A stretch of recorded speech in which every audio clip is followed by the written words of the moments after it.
அனைவருக்கும் வணக்கம். நம்ம இயல் 1 வந்துட்டு 2 முடிச்சாச்சு. ஸோ அதோட வீடியோஸ் வந்துட்டு ஐ பட்டனில் அப்புறம் வந்துட்டு என் ஸ்க்ரீனில் வந்துட்டு கொடுக்குறேன். அதை வந்துட்டு போய் பாருங்கள். அது பார்த்துட்டு அதுக்கப்புறமா இந்த கிளாஸ் வாங்க. ஓகே. ஸோ ஃபஸ்ட்லேருந்து நீங்கள் கண்டினியூ பண்ணிட்டு வந்தீங்க அப்படின்னா தான் உங்களுக்கு வந்துட்டு ஒரு ஆர்டராக போயிட்டு இருக்க முடியும். ஸோ எடுத்தோடனே இது பார்த்தீங்க அப்படின்னா உங்களால் ஆர்டராக படிக்க முடியாது. ஸோ ஃபஸ்ட்டு இயல் 1, 2 அதை 2 முடிச்சுட்டு அதுக்கப்புறமா இயல் 3 காணுங்க. ஸோ இயல் 3 பார்த்தீங்க அப்படின்னா எந்திர உலகம். ஃபஸ்ட்டு நம்ம பார்த்தது தமிழ் மொழியை பற்றி, அதுக்கப்புறமா இயல் 2 பார்த்தது இயற்கையை பற்றி, இப்போது 3ஆவதாக பார்த்தது எந்திர உலகத்தை பற்றி பார்க்க போகிறோம்.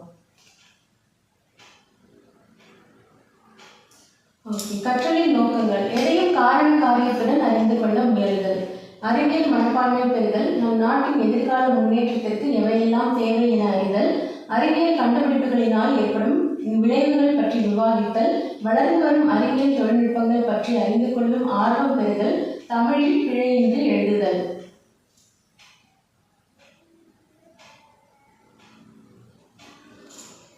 ஓகே. ஃபர்ஸ்ட் நம்ம கொடுத்துருக்கிறது அறிவியல் ஆத்திச்சூடி. ஆத்திச்சூடி என்பது அகர வரிசையில் அறிவுரைகளை சொல்லும் இலக்கியம். அவ்வையின் ஆத்திச்சூடியை நாம் அறிவோம். பாரதியாரின் புதிய ஆத்திச்சூடி என்று காலத்திற்கேற்ற அறிவுரைகளை கூறினார். அகர வரிசையில் அறிவியல் அறிவோம், அகில உலகையும் ஆய்வு செய்வோம், அனைத்தையும் உலகின் நலத்திற்கு வழங்குவோம். ஸோ இதில் பார்த்தீங்கன்னா வரிசையில் அவங்க வரைக்கும் நமக்கு ஒரு கவிதை கொடுத்துருக்காங்க. அறிவியல் சிந்தனைக்குள் ஆய்வில் மூழ்கு, இயன்றவரை புரிந்து கொள், ஈடுபாட்டுடன் அணுகு, உண்மை கண்டறி, ஊக்கம் வெற்றி தரும், என்றும் அறிவியலே வெல்லும், ஏன் என்று கேள், ஐயம் தெளிந்து சொல், ஒருமித்து செயல்படு, ஓய்வர உழை, ஔடதமாம் அனுபவம். இந்த கவிதை எழுதுனது பார்த்தீங்கன்னா நெல்லை சு முத்து. இந்த அறிவியல் ஆத்திச்சூடி எழுதினவர் நெல்லை சு முத்து. புதிய ஆத்திச்சூடி அப்படின்னா அது வந்துட்டு பாரதியார், ஆத்திச்சூடிங்கிறது ஔவையார். ஓகே. ஸோ அந்த டிஃப்ரென்ஸ் தெரிஞ்சு படிங்க. ஓகே. சொல்லும் பொருளும்ல பார்த்தீங்க அப்படின்னா இயன்ற வரை. இயன்ற வரை அப்படின்னா முடிந்த வரை. ஓகே. முடிந்த வரைக்கும் புரிந்து கொள் அப்படின்னு சொன்னாங்க. இயன்ற வரை புரிந்து கொள் அப்படின்னு போடுறாங்க. ஸோ முடிந்த வரைக்கும் நம்ம புரிஞ்சுக்கணும், ஒரு விஷயத்தை புரிஞ்சுக்கணும் அப்படின்னு சொல்கிறாங்க. அடுத்ததாக ஒருமித்து அப்படின்னா ஒன்றுபட்டு, எல்லாரும் ஒன்றுபட்டு இருக்கணும் அப்படின்னு சொல்கிறாங்க. அடுத்ததாக ஔடதம். ஔடதம் அப்படின்னா மருந்து. ஔடதம் அப்படிங்கிறது மருந்து. ஔடதமாம் அனுபவம் கொடுத்துருந்தாங்க இல்லையா. ஸோ அனுபவங்கிறது மருந்து போன்றது அப்படின்னு சொல்கிறாங்க.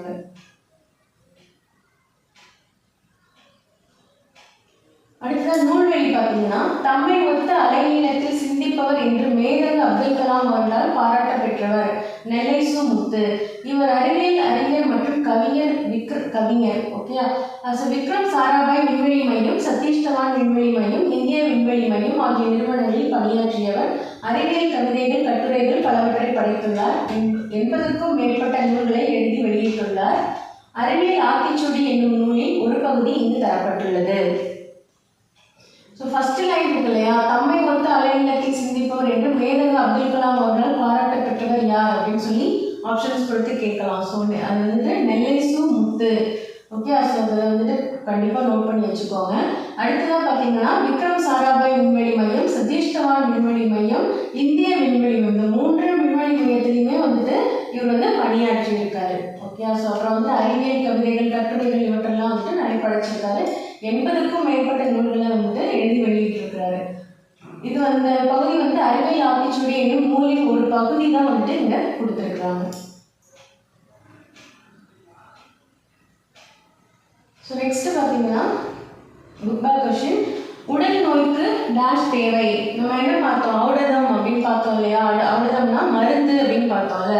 ஸோ அப்போ என்ன சொல்லணும், மருந்து தேவை. ஸோ உடல் நோய்க்கு மருந்து தேவை, ஔடதம் தேவை.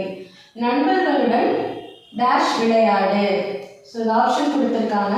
ஒருமித்து அப்படின்னா என்னன்னு பார்த்தோம், ஒன்றுபட்டு. ஸோ நண்பர்களுடன் ஒன்றுபட்டு விளையாடு. கண்டறி என்னும் சொல்லை பிரித்து எழுத கிடைப்பது கண்டு பிளஸ் அறி. ஓகே. ஸோ கண்டறி, கண்டு பிளஸ் அறி. ஸோ இந்த சேர்த்து எழுதுக பிரித்து எழுதுக கவனமாக படிச்சுக்கோங்க. ஸோ அதில் அப்படியே ஃபுல் மார்க்ஸ் நம்மளால் ஸ்கோர் பண்ண முடியும். அடுத்ததாக ஓய்வற என்னும் சொல்லை பிரித்து எழுத கிடைப்பது ஓய்வு பிளஸ் அற. ஒரு வார்த்தை வந்து நம்ம பிரித்து எழுதும்பொழுது அது வந்து மீனிங்ஃபுல்லாக இருக்கணும். பிரித்து எழுதும்பொழுது அது மீனிங்ஃபுல்லாக இருக்கணும். அப்போ தான் வந்துட்டு அதை வந்து பிரித்து எழுத முடியும். இப்போ இங்கே ஆப்ஷன் கொடுத்துருக்காங்க இல்லையா, ஓய் ப்ளஸ் அரை, ஓய் ப்ளஸ் வர, ஓய்வு ப்ளஸ் வர, அதெல்லாம் கொடுத்துருக்காங்க இல்லையா. ஸோ அது வந்துட்டு ரெண்டாக பிரிஞ்சிருக்கு. ஆனால் எந்த ஒரு மீனிங்குமே இல்லை. எங்கேயுமே பார்த்தீங்கன்னா ஓய்வு ப்ளஸ் வரனா எந்த மீனிங்கும் கிடையாது, ஓய்வு மட்டும் தான் மீனிங்ஃபுல். ஸோ ஓய்வு ப்ளஸ் அரை அப்படிங்கிறது தான் வந்துட்டு மீனிங்ஃபுல்லோட இருக்குது. ஸோ இதுதான் வந்துட்டு ஆன்சர். ஸோ இந்த மாதிரி நீங்கள் புரிஞ்சுக்கிட்டு அந்த பிரித்து எழுதுக சேர்த்து எழுதுக படிச்சிங்க அப்படின்னா உங்களுக்கு எக்ஸாமில் ஈஸியாக இருக்கும். ஏன் ப்ளஸ் என்று என்பதனை சேர்த்து எழுத கிடைக்கும் சொல் ஏன் என்று. ஓகே, ஸோ ஏன் என்றுங்கிறது தான் கரெக்டான ஆன்சர். இது ஏன் என்று அப்படின்னு கொடுத்துருக்கு. இதில் கன்ஃபியூஸ் ஆகிடுங்க. ஏன் என்று அப்படின்னு வராது, ஏன் என்று அப்படின்னு தான் வரும். ஔடதம் ப்ளஸ் ஆம் என்பதனை சேர்த்து எழுத கிடைக்கும் சொல் ஔடதமாம். ஓகே, ஸோ ஔடதமாம், ஔடதம் ப்ளஸ் ஆம் ஔடதமாம் அப்படிங்கிறது தான் கரெக்டு. அவரோட கவிதையிலே இது இருக்கும், ஔடதமாம் அப்படின்னு சொல்லிட்டு இருக்கும், ஔடதமாம் அனுபவம் அப்படின்னு இருக்கும்.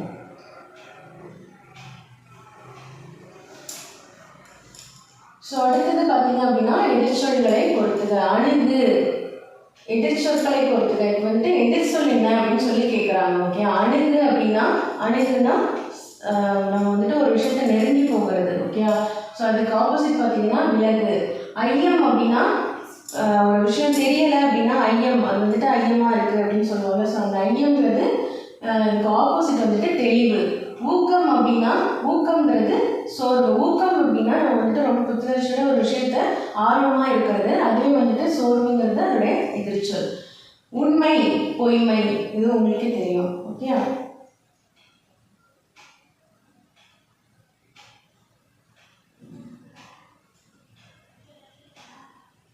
ஸோ நெக்ஸ்ட் லெசன் பார்த்தீங்கன்னா அறிவியலால் ஆழ்வோம். ஓகே, இயல் 3ல் அடுத்தது நெக்ஸ்ட்டு. அறிவியல் ஆய்வுக்கு எல்லை இல்லை. மண்ணில் விண்ணில் கடலில் காற்றில் என எங்கும் ஆய்வுகள் நிகழ்கின்றன. மனிதனின் நகலாக எந்திர மனிதனை மனிதரை படைக்கின்றன. மனித உடலின் பாகங்களையும் இயந்திரத்தின் பாகங்கள் போல் மாற்றுகின்றன.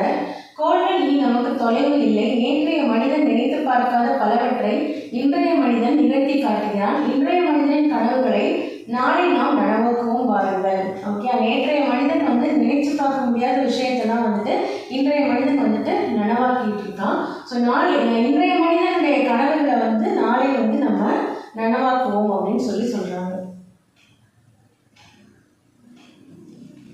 ஓகே, ஆழக்கடலின் அடியில் மூழ்கி ஆய்வுகள் செய்து பார்க்கின்றான். நீலவானின் மேலே பறந்து நிலவில் வாழ நினைக்கின்றான்.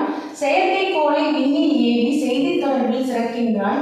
இயற்கை வளமும் புயலும் மழையும் எங்கே என்று உரைக்கின்றான். எலும்பும் தசையும் இல்லாது இயங்கும் எந்திர மனிதனை படைக்கின்றான். இணைய வலையால் உலகம் முழுமையும் உள்ளங்கையில் கொடுக்கின்றான். உறுப்பை மாற்றும் மருத்துவம் கண்டு உடலும் உயிரும் காக்கின்றான். அணுவை பிளந்து ஆற்றலை எடுத்து அனைத்தும் செய்து பார்க்கின்றான். நாளை மனிதன் கோள்களில் எல்லாம் நகரம் அமைத்து வாழ்ந்திடுவான். வேலைதோறும் பயணம் செய்ய விண்வெளி பாதை அமைத்திடுவான். ஸோ இந்த கவிதை உங்களுக்கு படிச்சிங்க அப்படின்னாலே சிம்பிளான ஒரு தமிழில் தான் கொடுத்துருக்காங்க. படிச்சிங்க அப்படின்னாலே உங்களுக்கே புரியும். ஓகே, ஸோ இந்த பாடல் ஆசிரியர் குழுலேருந்து எடுத்திருக்காங்க இது. ஸோ பாடலின் பொருள்: மனிதன் ஆழ்கடலுக்கு உள்ளேயும் சென்று ஆய்வுகள் செய்கின்றான். நீலவானத்தின் மேலே பறந்து நிலவில் சென்றும் வாழ நினைக்கின்றான். வானத்தில் செலுத்தப்படும் செயற்கைக்கோள்கள் உதவியுடன் செய்தி தொடர்பில் சிறந்துள்ளான். இயற்கை வளங்களையும் புயல் மழை ஆகியவற்றையும் கண்டறிந்து கூறுகின்றான்.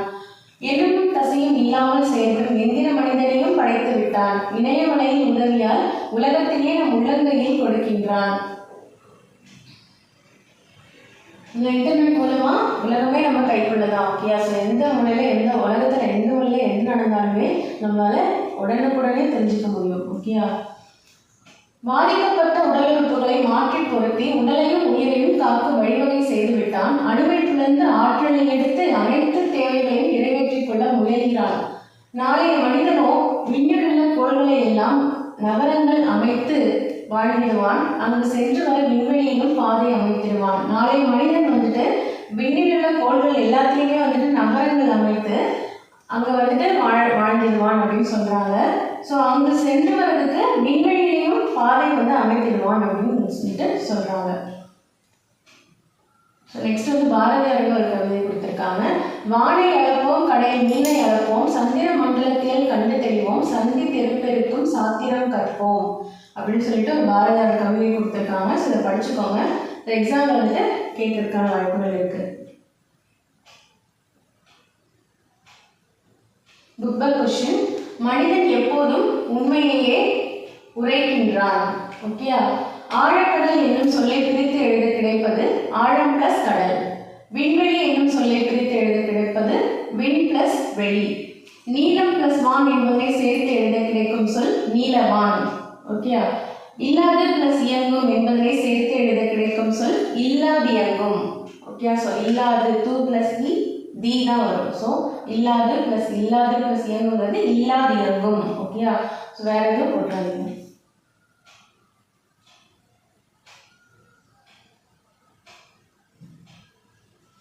ஓகே, கணினியின் நண்பன். அடுத்ததான் உரைநடையில் வந்துட்டு கணினியின் நண்பன் அப்படிங்கிற டாப்பிக்கில் ஒரு லெசன். ஸோ இதில் வந்து பார்த்தீங்கன்னா ஒரு ஜஸ்ட் ஒரு சின்ன பையன் அவனுடைய ஃப்ரெண்டாக வந்துட்டு ஒரு இந்திர மனிதனை பற்றின ஒரு ஸ்டோரி தான் வந்துட்டு இதில் சொல்லியிருப்பாங்க. அவங்க 2 பேருக்குள்ளேயும் நடக்கிற ஒரு உரையாடல். ஓகே, ஸோ அதுதான் வந்துட்டு கொடுத்துருப்பாங்க. அது வந்து உங்களுக்கு ஒரு ஸ்டோரியாக உங்களுக்கு கொடுத்துருக்காங்க. எல்லாம் எந்திரமயமாகி வருகிற காலம் இது. மனிதர்கள் தாங்கள் செய்யும் செயல்களை எந்திரங்களை கொண்டு செய்யும் வகையில் பலவற்றை உருவாக்கி வருகிறார்கள்.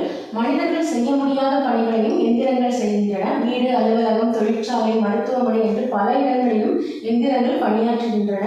கணக்கு போடும் எந்திரம், கற்றுத்தரும் எந்திரம், வேலை செய்யும் எந்திரம், விளையாடும் எந்திரம் என்று எங்கெங்கும் எந்திரங்கள். எந்திர உலகில் நுழைவோம், எல்லாவற்றையும் கற்போம். ஸோ எங்கே பார்த்தாலும் எந்திரம் தான் இருக்குது அப்படின்னு சொல்கிறாங்க. ஓகேயா? ஸோ கணக்கு போடுறதுக்கு எந்திரம், கற்றுத்தரதுக்கு எந்திரம், அப்புறம் வேலை செய்கிறதுக்கு எந்திரம், விளையாடும் எந்திரம் அப்படின்னு சொல்லிட்டு நிறைய கண்டுபிடிச்சிட்டாங்க. ஸோ இந்த இடத்துல அந்த எந்திரங்கள் வந்து எங்கெல்லாம் பயன்படுதுன்னு பார்த்தீங்கன்னா வீடு, அலுவலகம், தொழிற்சாலை, மருத்துவமனை, ஸோ எல்லா இடத்துலையுமே வந்து எந்திரமயமாக தான் இருக்குது. ஓகே, ஸோ தான் சொல்கிறாங்க.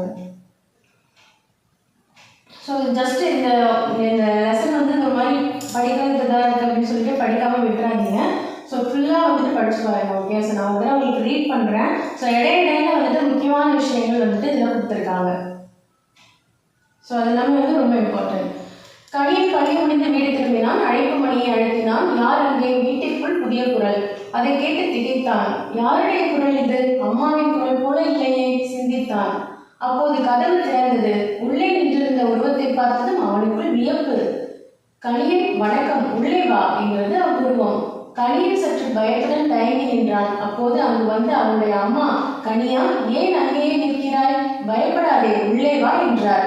உள்ளே வந்த கணியன், அம்மா யார் இது என கேட்டான். இதுதான் எந்திர மனிதன்.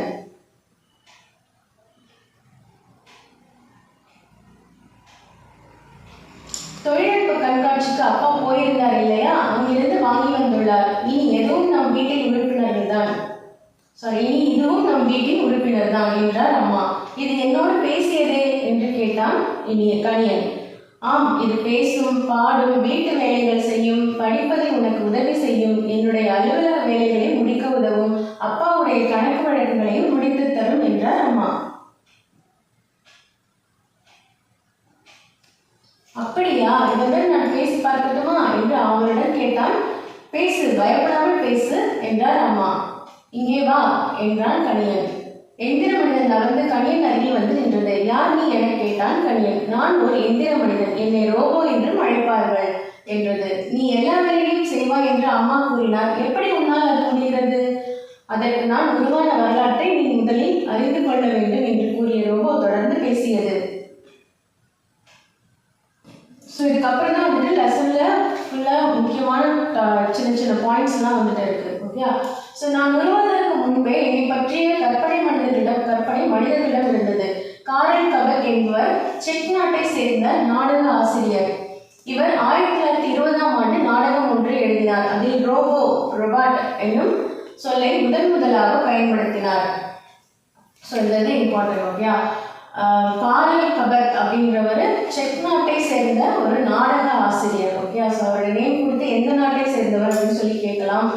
ஓகே, இவர் எழுதிய நாடகம் எந்த ஆண்டு எழுதினார் அப்படின்னு கேட்கலாம், எந்த ஆண்டு வெளியிடப்பட்டது அப்படின்ற மாதிரி கேட்கலாம். ஓகே, ஸோ அவர் எழுதின நாடகத்திடையில் காரல் கபக் என்பவர் 1920ஆம் ஆண்டு எழுதிய நாடகத்தின் பெயர் என்ன அப்படின்னு சொல்லி கேட்கலாம். இருக்கலாம். ஓகே, ஸோ இதெல்லாம் வந்துட்டு இம்பார்ட்டன்ட். ஸோ ரோபோ அப்படின்ற நேம் தான், சரியா? ஸோ ரோபோ என்ற சொல்லுக்கு அடிமை என்பது பொருள். ஸோ இதுவும் இம்பார்ட்டன்ட். ஸோ நமக்கு மோஸ்ட்லி நமக்கு வந்துட்டு தெரியாது ரோபோனா என்ன, தமிழில் என்ன அப்படிங்கிறது தெரியாது. ஸோ ரோபோ அப்படின்னா அடிமை. ஓகே, ஸோ அடிமை, அது நல்லா ஞாபகம் வச்சுக்கோங்க. ஒரு தொழிற்சாலையில் ரோபோக்கள் வேலை செய்வதாக அந்த நாடகத்தில் காட்சிகளை அமைத்திருந்தார். இவ்வாறு ரோபோ என்னும் சொல் வழக்கத்திற்கு வந்தது. அந்த நாடகத்துக்கு அப்புறமா தான் ரோபோங்கிற சொல் வந்துட்டு வழக்கத்திற்கு வந்திருக்கு. மனிதர்கள் தம் வேலைகளை எளிதாக செய்ய முதலில் எந்திரங்களை கண்டுபிடித்தனர். அவற்றை இயக்குவதற்கு மனித ஆற்றல் தேவைப்பட்டது. இக்குறையை போக்க மனிதன் கண்டுபிடித்தவையே தானியங்கிகள். ஸோ மனிதன் வந்துட்டு தன்னுடைய வேலையை வந்துட்டு எளிதாக செய்ய முதல்ல வந்துட்டு என்ன பண்ண, எந்திரங்களை வந்துட்டு கண்டுபிடிக்கிறான். ஓகே, ஸோ அவற்றை இயக்கிறதுக்கு மனித ஆற்றல் தேவைப்பட்டது. ஸோ எந்திரத்தை கண்டுபிடிச்சாச்சு, அந்த எந்திரத்தை இயக்கிறதுக்கு திரும்ப மனிதன் தானே உட்கார வைக்க வேண்டியதாக இருக்குது அப்படின்னு சொல்லிட்டு என்ன பண்ணுறான், அதுக்கு அந்த குறையை போக்குறதுக்கு வந்துட்டு தானியங்கிகள், தானாகவே இயங்குற ஒரு கருவியை வந்துட்டு அவன் வந்து கண்டுபிடிச்சிருக்கான்.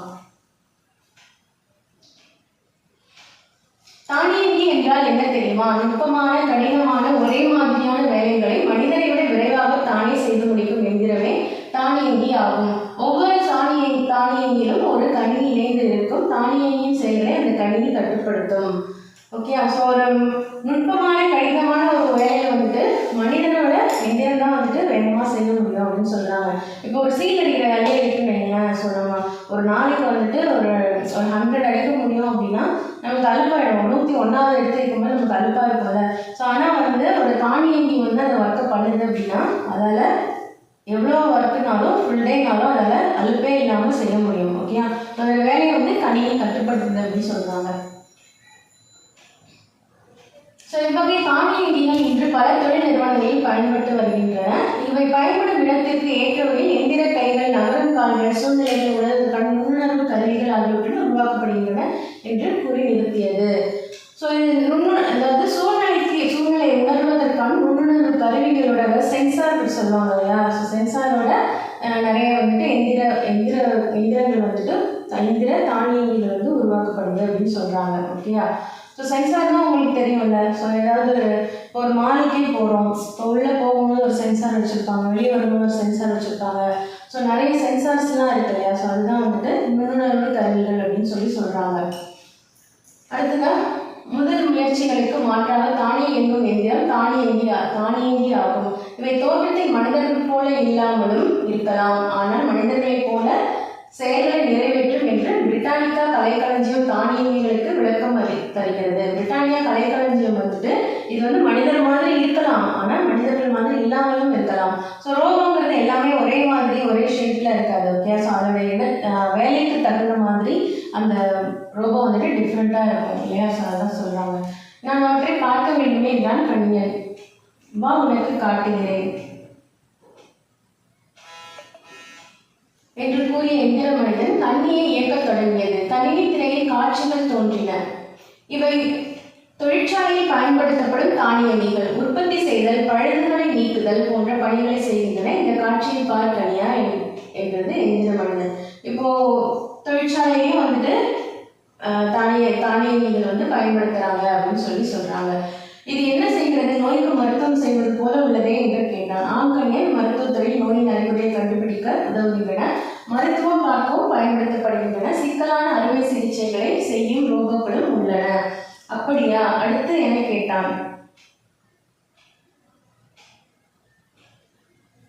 பிற கோள்களுக்கு சென்று ஆய்வு நடத்தவும் செயற்கைக்கோள்களை இயக்கவும் தானியங்கிகள் பயன்படுகின்றன. உலகில் மனிதர்கள் செல்ல முடியாத இடங்கள் பல உள்ளன. பெருங்கடலின் அடி ஆழம், வெப்பநிலை உறைநிலைக்கும் கீழே உள்ள துருவ பகுதிகள் ஆகியவை அவற்றில் சில. இவ்விடங்களுக்கு சென்று ஆய்வு நடத்தவும் உதவுகின்றன. ஸோ நம்மளால போக முடியாத இடம், ரொம்ப வெப்பமாக இருக்கிற இடம், ரொம்ப குளிராக இருக்கிற இடம், ஆக்சிஜனே இல்லாத இடத்துக்குலாம் நம்மளால போக முடியாது இல்லையா? ஸோ கடலுக்கு அடியில், ஸோ அந்த மாதிரி இடத்துக்குலாம் வந்துட்டு ரோபோவை அனுப்பி ஆய்வு நடத்துகிறாங்க.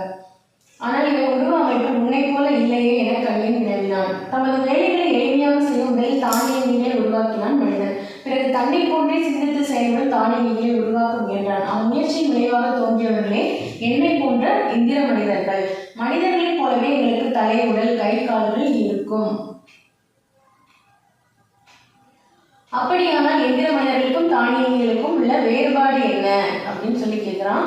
அதுதான் எங்களிடம் உள்ள செயற்கை நுண்ணறிவு. செயற்கை நுண்ணறிவா அப்படி என்றால் ஸோ மனிதர்களுக்கும் தானியங்கிக்கும் எந்திர மனிதர்களுக்கும் தானியங்கிக்கும் உள்ள வேறுபாடு என்ன அப்படின்னு பார்த்தீங்கன்னா செயற்கை நுண்ணறிவு. ஸோ எந்திர மனிதனால ஒரு செயற்கை நுண்ணறிவோட செயல்பட முடியும், ஆனால் தானியங்கி அப்படி கிடையாது. என்ன சொல்கிறோமோ அது மட்டும்தான் செய்யும். மனிதர்களாக நீங்கள் உங்கள் நுண்ணறிவால் செயல்படுகின்றன, நாங்கள் உங்களைப் போல செயல்பட எங்களுக்குள் சில கட்டளைகள் வடிவமைத்து வைக்கப்பட்டு உள்ளன. இந்த செயற்கை நுண்ணறிவை கொண்டே நாங்கள் இயங்குகிறோம். உண்மையாகவே செயற்கை நுண்ணறிவை கொண்டு மனிதர்களைப் போல செயல்பட முடியுமா? முடியும் அப்படின்னு சொல்லிட்டு அதுக்கு ஒரு எக்ஸாம்பிள் சொல்லுது அந்த ரோபோட். செயற்கை நுண்ணறிவின் வலிமையை நீ அறிந்து கொள்ள வேண்டுமா? ஒரு நிகழ்ச்சியை கூறுகிறேன் கேள். 1997ஆம் ஆண்டு மே மாதம் சதுரங்க போட்டி ஒன்று நடைபெற்றது. அதில் உலக சதுரங்க வெற்றியாளர் கேரி கேஸ்பரோவ் என்பவர் கலந்து கொண்டார். IBM என்னும் நிறுவனம் உருவாக்கிய டீப் ப்ளூ என்னும் மீத்திறன் கணினி அவருடன் போட்டியிட்டது. ஸோ கேரி கேஸ்பரோவ் அப்படிங்கிறது உலக சதுரங்க வெற்றியாளர். ஓகே, ஸோ அவருக்கு வந்துட்டு ஒரு IBM என்னும் நிறுவனம் உருவாக்கிய டீப் ப்ளூ அப்படிங்கிற ஒரு மீத்திறன் கணினி, அதாவது சூப்பர் கம்ப்யூட்டரோட போட்டியிடுறாரு. ஸோ போட்டியிட முடிவில் யார் ஜெயிப்பாங்க அப்படின்னு பார்த்தா டீப் ப்ளூ தான் வந்துட்டு ஜெயிச்சிருக்கும். ஸோ இது வந்துட்டு ஒரு இம்பார்ட்டன்ட். ஓகே, ஸோ உலக சதுரங்க வெற்றியாளர் கேரி கேஸ்பரோவுடன் IBM நிறுவனம் உருவாக்கிய மீத்திறன் கணினி, எந்த மீத்திறன் கணினி வந்துட்டு அவரோட கலந்து போட்டியிட்டது அப்படின்னு சொல்லி கேட்கறதுக்கான வாய்ப்புகள் இருக்கு. போட்டியின் முடிவு என்ன தெரியுமா? அவங்க நினைப்பது சரிதான், போட்டியில் டீப் ப்ளூவே வெற்றி வாகை சூடியது. என்னால் நம்பவே முடியவில்லை. அப்படியானால் நீயும் கூட சதுரங்கம் விளையாடுவாயா? ஓ, விளையாடுவேனே. என்னை போன்ற எந்திர மனிதர்கள் உணவகங்களில் உணவு பரிமாறுகின்றனர், அப்போது பொது இடங்களில் வழிகாட்டுகின்றனர், வெடிகுண்டுகளை செயலிழக்க செய்கின்றனர். உனக்கு இன்னும் ஒரு வியப்பான செய்தியும் சொல்கிறேன், கேட்கிறாயா? சொல், கேட்கிறேன் என்றான் கணியன் ஆர்வமாக. உலகிலேயே முதலாக சவுதி அரேபியா ஒரு ரோபோவுக்கு குடியுரிமை வழங்குகிறது. அந்த ரோபோவின் பெயர் வந்துட்டு சோஃபியா. மேலும் ஐக்கிய நாடுகள் சபை புதுமைகளின் வெற்றியாளர் என்னும் பட்டத்தை சோஃபியாவுக்கு வழங்கியுள்ளது. உயிர் இல்லாத ஒரு பொருளுக்கு ஐநா சபை பட்டம் வழங்குவது இதுதான் முதல் முறை. என்னை போன்ற எந்திர மனிதருக்கு பட்டம் வழங்கப்பட்டதில் மற்றற்ற மகிழ்ச்சி அப்படின்னு சொல்லுது. ஸோ இந்த சோஃபியா அப்படிங்கிறதுக்கு வந்து பார்த்தீங்கன்னா சோஃபியா வந்துட்டு ஒரு ரோபோ. ஸோ இந்த ரோபோவுக்கு வந்துட்டு குடியுரிமை சவுதி அரேபியா வந்துட்டு குடியுரிமை வழங்கியிருக்கு. முதலாக ஒரு ரோபோவுக்கு குடியுரிமை வழங்கியது சவுதி அரேபியா தான் அப்படின்னு சொல்கிறாங்க. ஓகே, ஸோ ஐக்கிய நாடுகள் சபை வந்து இதுக்கு வந்துட்டு ஒரு பட்டம் கொடுத்துருக்கு. என்னன்னு பார்த்தா புதுமைகளின் வெற்றியாளர். ஓகே, ஸோ புதுமைகளின் வெற்றியாளர் அப்படின்னா அது சோஃபியாங்கிற ரோபோ தான். ஸோ இது இம்பார்ட்டன்ட், இதை வந்துட்டு படிச்சுக்கோங்க, நோட் பண்ணி வச்சுக்கோங்க. இப்போ நோட்ஸ் எடுத்துக்கிட்டீங்க இல்லையா? நோட்ஸ் வந்துட்டு இப்போ ஃபஸ்ட் கிளாஸ்லேருந்து நீங்கள் எடுத்துகிட்டு இருப்பீங்க. ஸோ அந்த நோட்ஸ் வந்துட்டு என்ன பண்ணுறீங்க, ஜஸ்ட் இம்பார்ட்டன்ட் பாயிண்ட் மட்டும் நோட் பண்ணிக்கோங்க. ஓகே, ஸோ ஒரு ஃபஸ்ட் லெசன் இருக்குது அப்படின்னா அதில் உள்ள இம்பார்ட்டன்ட் பாயிண்ட் ஒரு 5 பாயிண்ட்ஸோ இல்லை 10 பாயிண்ட்ஸோ நோட் பண்ணி வச்சுருக்கீங்க இல்லையா? ஸோ எக்ஸாம் இது எதுக்காக நோட் பண்ண சொல்கிறது அப்படின்னா, அதை நோட் பண்ணி வச்சுட்டிங்கன்னா அப்படியே வந்துட்டு அது மறந்து போயிடும் உங்களுக்கு. ஸோ அதை நோட் பண்ணி வச்சுட்டு கடைசியாக நீங்கள் ஒரு தடவை ரிவைஸ் பண்ணணும். ஓகே, ஸோ ஃபஸ்ட் டே படித்து அடுத்த நாள் வந்து ரிவைஸ் பண்ணிவிட்டு வாங்க. ஃபைனலாக நீங்கள் எக்ஸாம் போகும்பொழுது அது உங்களுக்கு ரொம்ப யூஸ்ஃபுல்லாக இருக்கும். ஸோ இப்போ எக்ஸாம் ஒரு 10 days இருக்கும்போது நீங்கள் ரிவைஸ் பண்ணுறீங்க அப்படின்னா, ஸோ ஜஸ்ட் அந்த அந்த நோட் எடுத்து வச்சுட்டு அந்த நோட்டில் உள்ள அந்த என்ன நோட்ஸ் எடுத்துருக்கீங்களோ அதை ஒரு கிளான்ஸ் அப்படியே படிச்சுக்கோங்க. ஓகே, ஸோ உங்களுக்கு மறுபடியும் ஒரு தடவை படிக்கும்போது நல்லாவே வந்து உங்களால் ரிமெம்பர் பண்ணிக்க முடியும். ஸோ அதுக்காக தான் நோட்ஸ் எடுக்கிறதுன்னு சொல்கிறது. நோட்ஸ் எடுத்து அப்படியே வச்சுட்டாதீங்க. ஸோ அதை நீங்கள் ரிவைஸ் பண்ணணும், கண்டிப்பாக ரிவைஸ் பண்ணணும். எக்ஸாம் அப்போது நீங்கள் கண்டிப்பாக ரிவைஸ் பண்ணும்போது உங்களுக்கு ஈஸியாக இருக்கும். ஸோ ஒரு புக்கில் உள்ள ஒரு லெசனையே ஃபுல்லாக படிக்கிறதுக்கும் அந்த புக்கில் உள்ள இம்பார்ட்டன்ட் பாயிண்ட்ஸ் மட்டும் படிக்கிறதுக்கும் உங்களுக்கு டைம் வந்துட்டு சேவ் ஆகும். இனிவரும் காலங்களில் சோஃபியா போன்ற எண்ணற்ற எந்திர மனிதர்கள் உருவாக்கப்படுவார்கள். அவர்கள் அனைவரும் மனித இனத்தின் வளர்ச்சிக்கு உதவுவார்கள் என்பது எந்திர மனிதன். உங்களை பற்றி அறிந்து கொண்டதில் மிக்க மகிழ்ச்சி. சரி என்றுடன் சதுரங்கம் விளையாட வருகிறாயா என்று கேட்டான் கணியன். எந்திர மனிதன் தலையை சேர்த்தது. எந்திர மனிதன் சதுரங்கம் விளையாட மகிழ்வுடன் ஆயத்தமானான் கணியன்.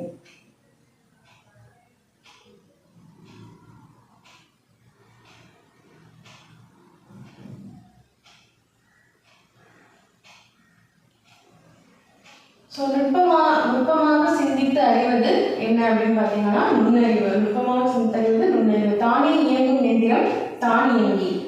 நின்றிருந்த என்னும் சொல்லை பிரித்து எழுத கிடைப்பது நின்று ப்ளஸ் இருந்த. ஓகே, ஸோ நான் சொன்னேன் இல்லையா, ஒரு வேர்டை வந்து நம்ம பிரித்து எழுதணும் அப்படின்னா அது மீனிங்ஃபுல்லாக இருக்கணும். நின்று ப்ளஸ் இருந்த. ஸோ நின்றுனாலும் மீனிங் இருக்குது, இருந்தனாலும் இருக்குது. ஆனால் இதெல்லாம் அந்த மற்ற ஆப்ஷன்லாம் பார்த்தீங்கன்னா எந்த மீனிங்குமே இருக்காது. ஸோ உங்களுக்கு பார்த்தாலே தெரியும். ஸோ மீனிங் எது இருக்கோ அதுதான் வந்துட்டு ஆன்சர். நின்று ப்ளஸ் இருந்த. அவ்வுருவம் என்னும் சொல்லை பிரித்து எழுத கிடைப்பது அ ப்ளஸ் உருவம். ஓகே, அ ப்ளஸ் உருவம் தான் வந்துட்டு அவ்வுருவம். மற்ற எதுவும் கிடையாது. ஏன்னா உங்களுக்கே படிச்சா தெரியும். அவ்வு ப்ளஸ் உருவம் நோ மீனிங். அவ்வு ப்ளஸ் குருவம் அப்படின்னு இருக்கு. அவ்வு அ ப்ளஸ் குருவம் அப்படின்னு இருக்கு. இதெல்லாம் வந்துட்டு வார்த்தையே கிடையாது. உருவம் அப்படிங்கிற ஒரு வார்த்தையே கிடையாது. ஆனால் அ ப்ளஸ் உருவங்கிறது தான் கரெக்டான ஆன்சர். மருத்துவம் ப்ளஸ் துறை என்பதனை சேர்த்து எழுத கிடைக்கும் சொல் மருத்துவத் துறை. ஓகே, இதுதான் ஆன்சர். ஓகே, அது இத்து நீங்கள் வந்து பார்த்தீங்கன்னா இத்து இல்லாமல் இருக்குது. ஸோ இங்கே இதுதான் கரெக்டான ஆன்சர், மருத்துவத்துறை.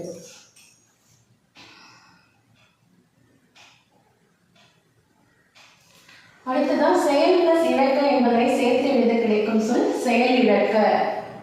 நீக்குதல் என்னும் சொல்லின் எதிர்ச்சொல். ஓகே, ஸோ இந்த மாதிரி இப்போ திடீர்னு நீங்கள் ஒரு விஷயம் பண்ணிட்டு இருக்கீங்க அப்படிங்கும்போது திடீர்னு உங்களுக்கு வந்துட்டு ஒரு எதிர்ச்சொல் அப்படின்னு சொல்லி கேட்கும்போது நீங்கள் எக்ஸாம் எழுதுகிற அவசரத்தில் நீங்கள் வந்துட்டு இப்போ நீக்குதல் அப்படின்னா அதுக்கான மீனிங்ஃபுல்லான வேர்டையே வந்துட்டு அழித்தல் அப்படின்ற மாதிரி நீங்கள் கொடுக்கறதுக்கான வாய்ப்புகள் இருக்குது. ஸோ அது வந்துட்டு கொஞ்சம் கவனமாக கொஷின்ஸில் படிக்கணும். ஸோ நீக்குதல் என்னும் சொல்லின் எதிர்ச்சொல் சேர்த்தல். நீக்குதல் சேர்த்தல். எளிது என்னும் சொல்லின் எதிர்ச்சொல்.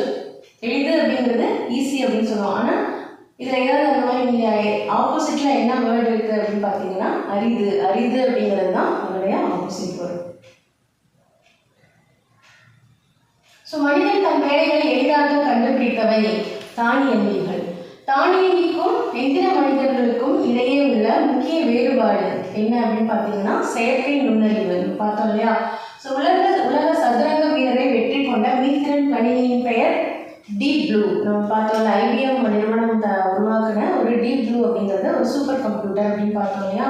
ஸோ அதுதான் வந்து உலக சதுரங்க வீரரை வெற்றி கொண்ட மீத்திரன் கணினியின் பெயர். மீத்திரன் கணினி அப்படின்னா சூப்பர் கம்ப்யூட்டர். ஸோ இது உங்களுக்கு டிரான்ஸ்லேஷனில் கூட வரலாம். சூப்பர் கம்ப்யூட்டர்னா என்னன்னா மீத்திரன் கணினி. நெக்ஸ்ட்டு சோஃபியா ரோபோவுக்கு குடியுரிமை வழங்கிய நாடு. சோஃபியாவோட ரோபோவுக்கு குடியுரிமை வழங்கிய நாடு எது? சவுதி அரேபியா தான் முதல்ல ரோபோவுக்கு குடியுரிமை வழங்கியது. ஸோ அதுதான் ஆன்சர்.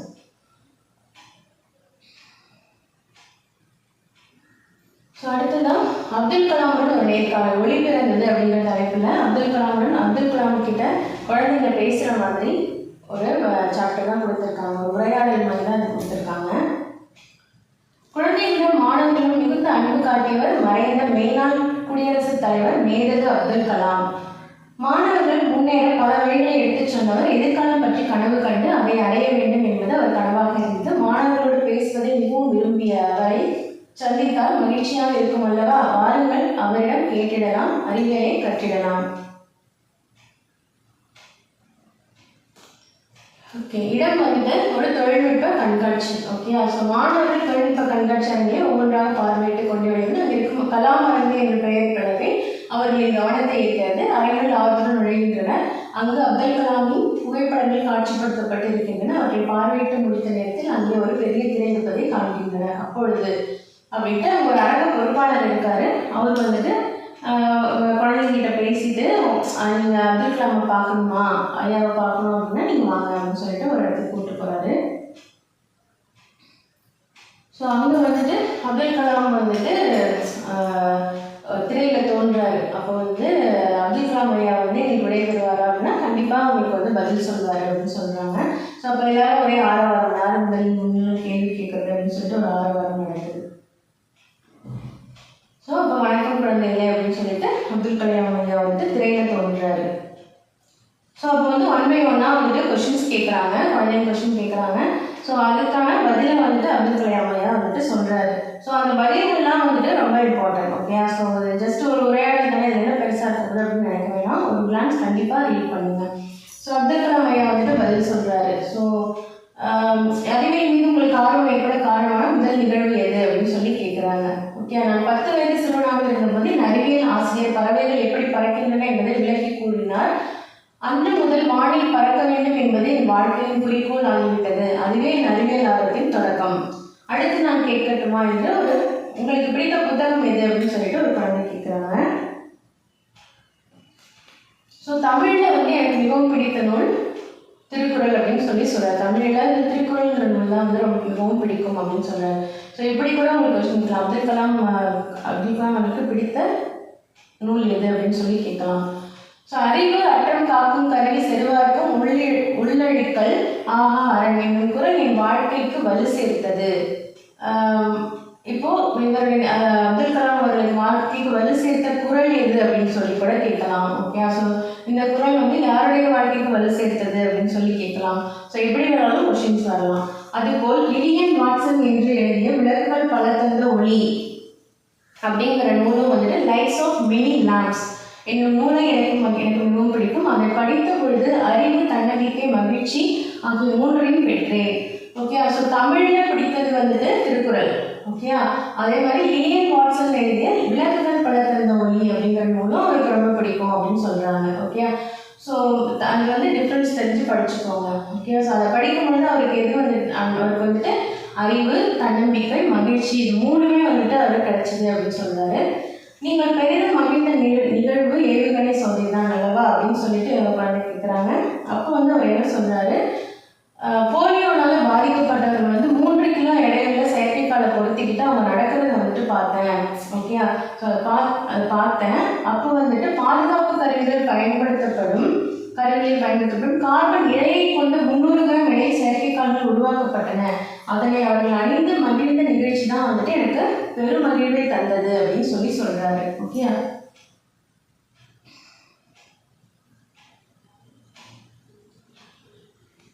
சுதந்திர இந்தியாவுடைய வெற்றிகளா வந்துட்டு நீங்க எதெல்லாம் நினைக்கிறீங்க அப்படின்னு சொல்லி அடுத்த கொஸ்டின் கேட்குறாங்க.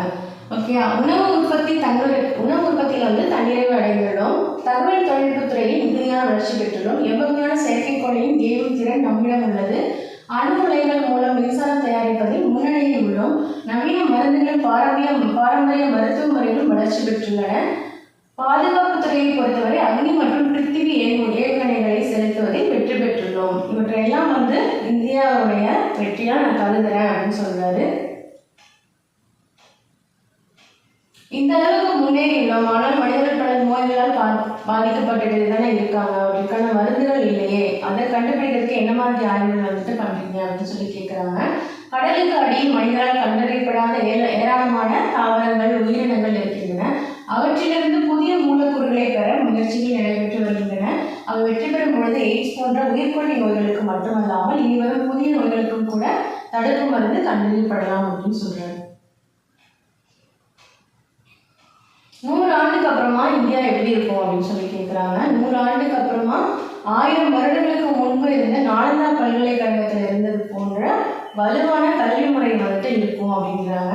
அடுத்தது அனைத்து இயற்கை வளங்களும் தீர்ந்து போயிருக்கும். ஸோ ஆயினும் நாம் தயாரித்து அனுப்பிய செயற்கைக்கோள்கள் சூரிய சக்தியை பெற்று நமக்கு அளிக்கும் அப்படின்னு சொல்லி சொல்றாரு. அடுத்ததான் செவ்வாய்க்கோளில் மனித இனம் குடியேறி இருக்கும். செவ்வாய்க்கோளில் போய் மனித இனம் வந்து குடியேறி இருக்கும் அப்படிங்கிறாங்க. செவ்வாய்க்கோளில் மனிதன் வாழ முடியுமா? சரி, எங்களை எல்லாம் எப்பொழுது நிலவிற்கு அழைத்து செல்வீர்கள் அப்படின்னு சொல்லி கேட்குறாங்க. 525 கிலோ எடையுள்ள ஆளில்லா செயற்கைக்கோளை இந்தியா நிலவிற்கு அனுப்பியுள்ளது. அடுத்தடுத்த ஆண்டுகளில் ஏவூர்திகளில் மனிதர்களை நிலவிற்கு அனுப்புவோம். எனவே நிலவிற்கு செல்ல தயாராக இருங்கள் அப்படின்னு சொல்லி சொல்றாங்க. அடுத்ததான் நிலவிற்கு செல்லலாம் என்றால் சூரியனுக்கும் செல்லலாமா அப்படின்னு சொல்லி கேட்குறாங்க. சூரியன் தொடர்ந்து எரிந்து கொண்டே இருக்கிறதுனால அது வெப்பத்தையும் ஒளியையும் வந்து வெளிப்படுத்திட்டே இருக்கும்.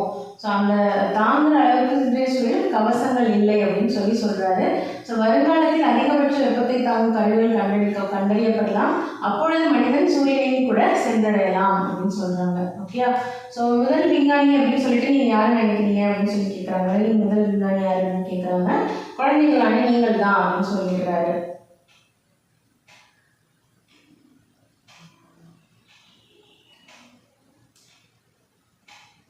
ஸோ நெக்ஸ்ட் வந்துட்டு வெற்றி அடையும் வழிகள் எது அப்படின்னு சொல்லி கேட்குறாங்க.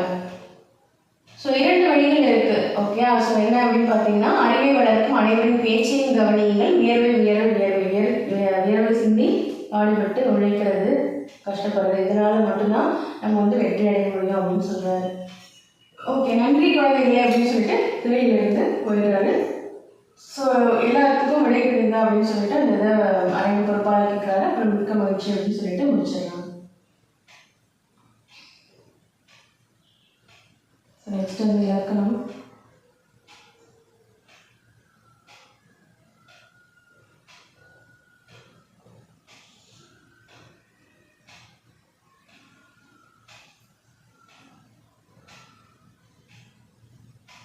நெக்ஸ்ட் கலைச்சொல் அறிவோம். செயற்கை நுண்ணறிவு அப்படின்னா ஆர்டிஃபிஷியல் இன்டெலிஜென்ஸ். ஓகே, ஸோ செயற்கை நுண்ணறிவுங்கிறது ஆர்டிஃபிஷியல் இன்டெலிஜென்ஸ். செயற்கைக்கோள் அப்படின்னா சேட்டலைட். மீத்திறன் கணினி சூப்பர் கம்ப்யூட்டர். நுண்ணறிவு இன்டெலிஜென்ஸ். ஸோ இதெல்லாம் வந்துட்டு பார்த்துக்கோங்க. செயற்கை நுண்ணறிவுனா ஆர்டிஃபிஷியல். மீத்திறன் கணினியும் பார்த்துக்கோங்க. சூப்பர் கம்ப்யூட்டர் அப்படிங்கிறது செயற்கைக்கோள் சேட்டலைட்டு. ஓகே, ஸோ இது படிச்சுக்கோங்க. அடுத்ததாக ஃபைனலாக பார்த்தீங்கன்னா திருக்குறள். நமக்கு ஒரு 1 2 அப்படின்னு சொல்லிட்டு திருக்குறள் பாட்டில் கொடுத்துருந்தாங்க இல்லையா? ஸோ அந்த ஃபுல்லாகவே வந்துட்டு அந்த 10 குறளுமே வந்துட்டு இதில் கொடுத்துருக்காங்க. கடவுள் வாழ்த்துக்கு கீழே 10 குறள். ஸோ அந்த மாதிரி எல்லாமே கொடுத்துருக்காங்க. ஸோ அது எல்லாமே ஒரு தடவை படிச்சுக்கோங்க.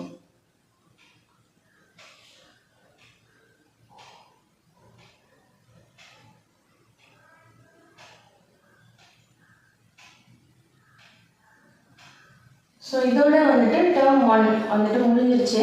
முதல் பருவம் வந்து கம்ப்ளீட் பண்ணியாச்சு. இயல் 1 2 3 வந்து கம்ப்ளீட் பண்ணியாச்சு. யாராவது 3 மட்டும் பார்த்துட்டு இந்த 2 1 பார்க்காம இருக்கீங்க அப்படின்னா கண்டிப்பாக போயிட்டு அந்த வீடியோஸையும் பாருங்கள். ஓகேயா? ஸோ நெக்ஸ்ட்டு வந்துட்டு 2ஆம் பருவத்தில் வந்துட்டு நம்ம 6th ஸ்டாண்டர்ட் 2ஆம் பருவம் கிளாஸில் நம்ம வந்துட்டு மீட் பண்ணலாம். தேங்க்யூ. நன்றி, வணக்கம்.